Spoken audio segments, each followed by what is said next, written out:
Good afternoon, farmers. I'm Neil with Afternoon Farmer. Today is the follow-up video to Composting 101, where I'm actually going to show you the process of making the pile that I have right here. I actually made this pile a week ago today. It was last Sunday. I made the pile, and I have the video footage of that I'll show in just a moment. But first, let me talk more about the building of the pile, and I'm going to take you back a week ago to when I was building it and show you the process behind getting it set up and ready.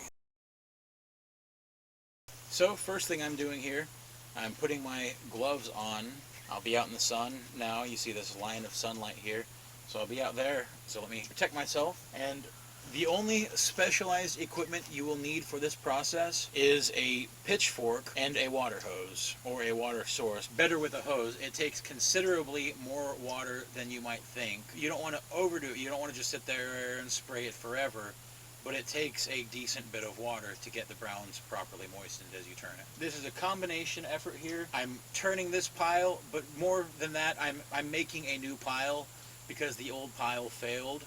And it failed because I had to go out of town and I threw out my back. I got busy with work and just a whole bunch of things happened and I couldn't turn it for over a month. That's a good way to destroy a compost pile. But even now you can see it's not destroyed. I'm not throwing it away. I'm putting it to use. So let's get started. Here's just a closer look at the two piles.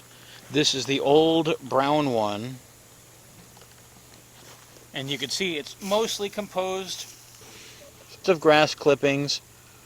There are some leaves in there, some pine straw, some stuff you'd expect to run over with a lawnmower. But it's, as you would expect, a semi-finished pile to look. It looks a lot more grass-like than you would like compost to look. And so over here, and this is just fresh grass clippings and weed clippings and lawn clippings, and there's grass seed and whatever else you could imagine in there. There's some leaves, and you'll see a lot of the compost bags. Oh yeah, you can see that's a lot more green under the layer that hasn't been exposed to the sun. Oh, and that's hot even through the gloves. That's already getting hot. And it smells. Oh, that is hot. So yeah, that's why you need a pitchfork. It gets really hot, and you turn it while it's still 130 degrees. And you don't want to be doing that with your bare hands. And you don't even want to be doing that with your gloves. It's going to get hot. Use the pitchfork to turn it, and that also helps you aerate it a lot more. So I'm going to go ahead and start this first layer of the brown and just make a circle with it. And then I'll check the shot and make sure that it fits in properly.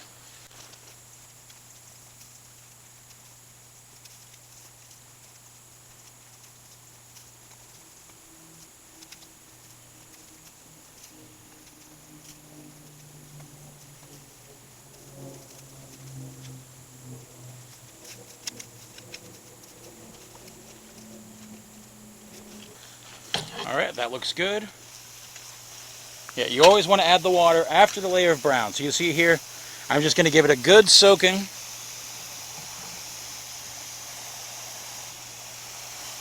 But not overdoing it.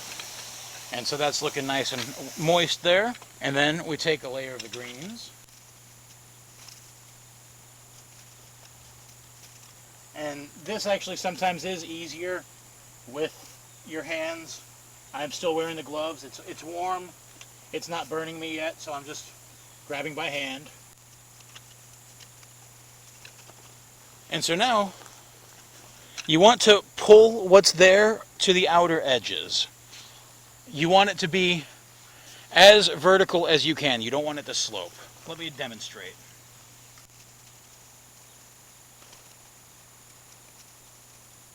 And now I'll add just a little bit more to those low spots in the middle. Alright. Next up, I'm going to add a layer of the browns again.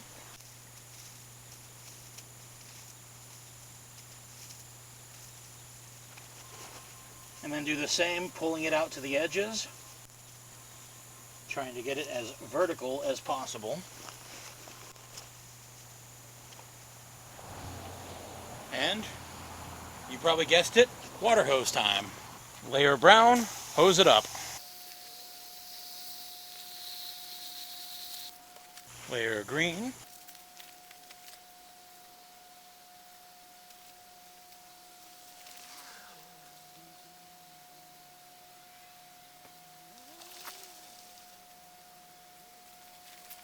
And right about now is where you would add vegetable scraps if you had any of those saved. If you had anything larger that you wanted to compost, dead animals. My cat has brought in an entire catfish from the pond and left it in my office on the floor, and it died, and I don't know how long it was out, so I didn't dare eat it, but I threw that in the compost pile and it disintegrated entirely. So if you have larger items like that, or plant produce, it's best not to compost these meat items and such, but if you're going to do it, in here at the central core is where you put it, because that keeps it away from things like rats and other things. It blocks the smell and gets it a lot more likely to be broken down.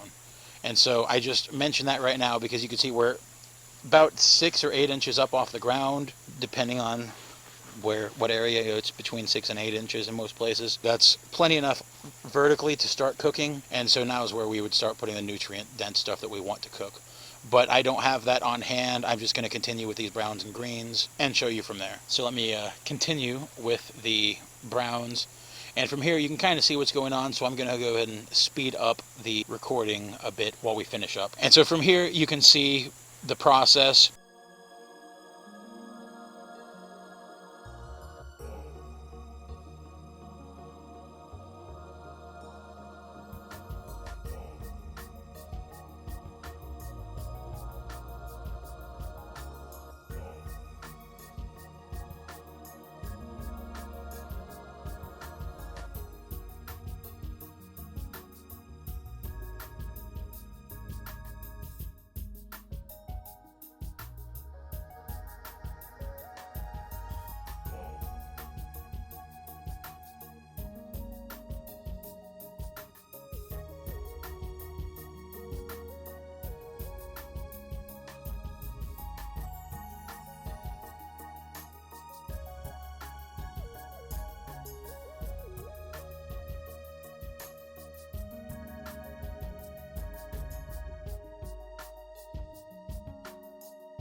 This pile is almost complete. I'm going to add just a couple more layers to it here and kind of spread it all over the outside of it to help just coat it all, keep it thick.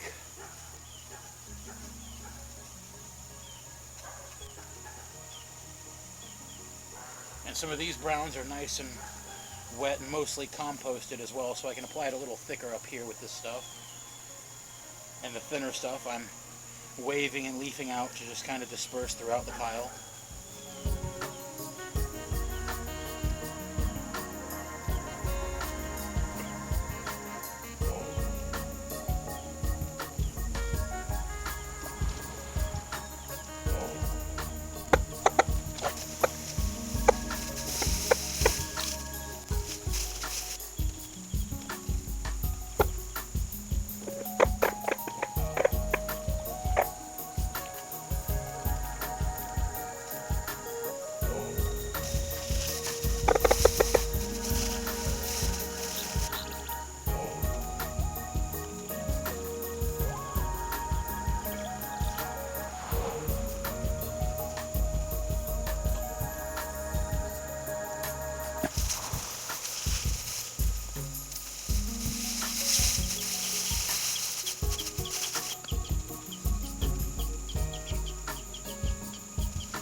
Almost done. Doing some final sculpting here. Trying to make it more balanced, less likely to collapse should it shift or have any wind.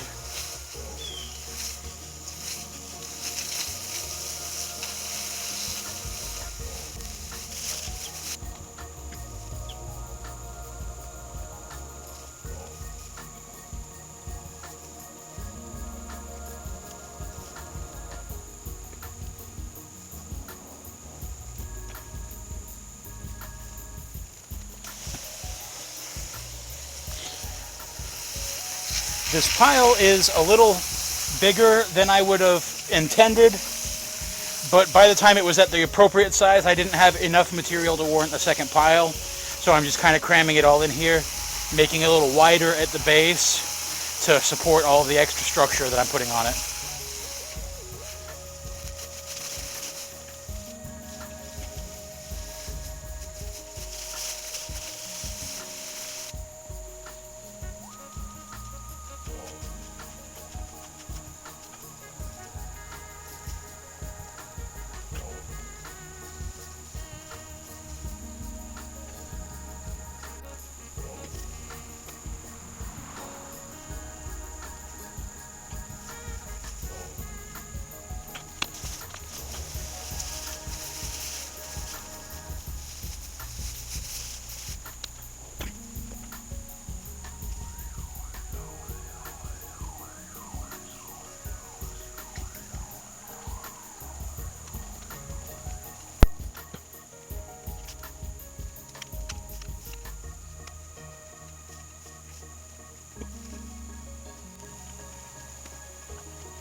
The pitchfork is a lot faster, but also a lot less precise.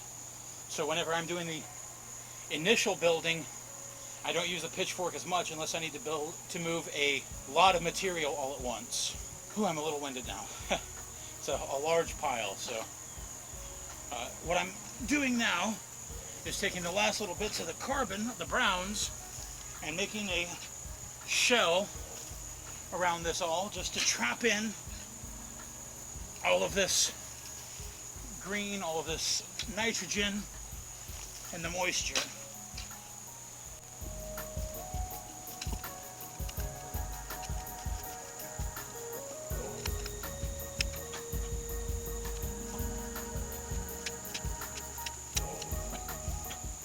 Alright, the pile is complete. You can see I used up all of the 2 piles that were there. Got them all combined. And you can see a little bit of green in there. And so what I'm actually going to do is move some of this brown off the top down to cover it some. Goal being here, I don't want any of the fresh green on the outside able to just lose its nitrogen out to the atmosphere. I want it all covered by the browns. And I will water it one more time. I'm going to water it in one more time here.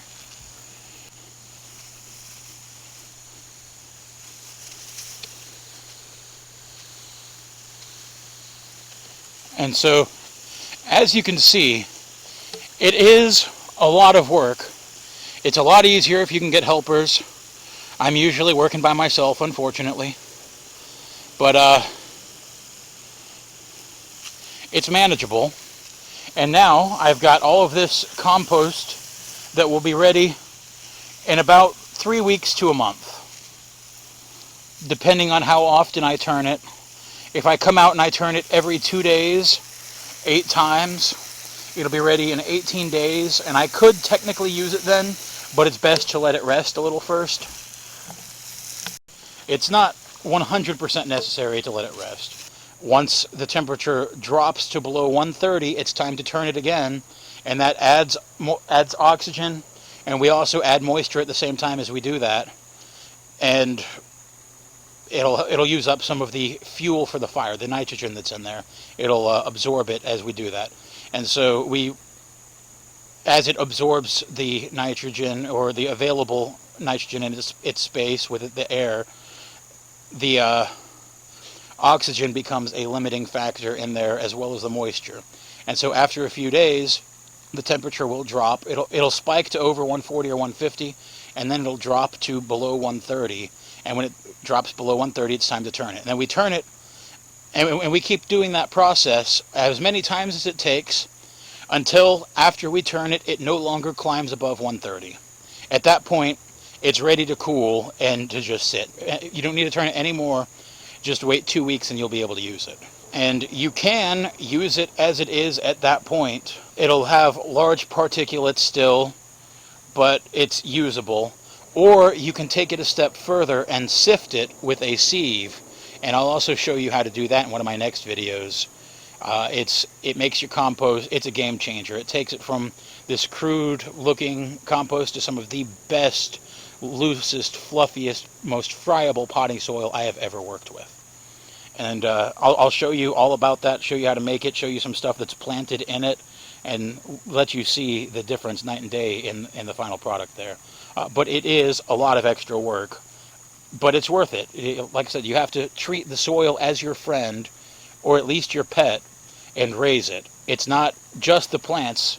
Before you even start with the plants, notice this is now 4th video, and I haven't taught you about the plants yet, because the plants come after you're properly protected and you have soil to work with.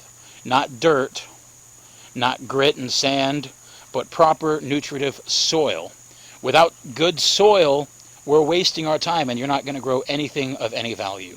So this is why composting and fixing your garden soil is the next utmost important thing that any new gardener should learn and should know about and care about. So there we have it. That's the first video on composting. You can see I'm covered in the compost myself. It's dirty work, it's hard work, I'm sweating. But as I've said, you know, this material keeps me cool out here. And it's worth the effort if you want to garden and don't have a fortune to spend on it, which I fall into that category. So it's the most efficient way to grow good stuff. The results will speak for themselves. I hope this video helped show how to get started with composting. I'm sure there'll be questions. If you have any questions or want any more information, want me to do anything more in depth to show you the Berkeley method on camera or something, drop a comment and let me know. If you haven't liked the video or subscribed, please go ahead and do so now. I'm still a new channel. We're growing, and your subscription helps me get out there. The more people that subscribe, the more people it puts me in front of, the more likely my channel is to grow. And the more my channel grows, the more likely I am to keep putting out content. I appreciate you taking the time there. So join me on this journey. I hope you enjoy the videos, like the videos, subscribe to the channel. Until the next video, good afternoon.